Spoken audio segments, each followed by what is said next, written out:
Hey everybody, Zachary Bach here, your real estate professional. Today we're out here in Corona at 1137 Blossom Hill. It's got solar, a new roof, and it is right next to this park. Actually, there's the backyard right there. So let's go take a peek at your new home.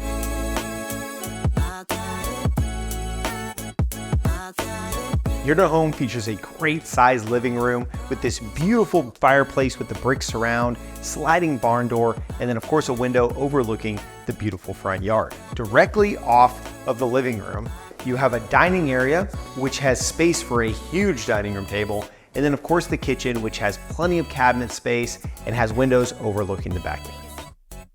Let's look at the living area. You have a bedroom here, you have a bathroom here for the hallway, you've got another bedroom here, garage access, one more bedroom, of course you've got the laundry room here, and then you've got the master bedroom here featuring its own bathroom and a huge closet. So your backyard has a lot of the features that people look for in a new home.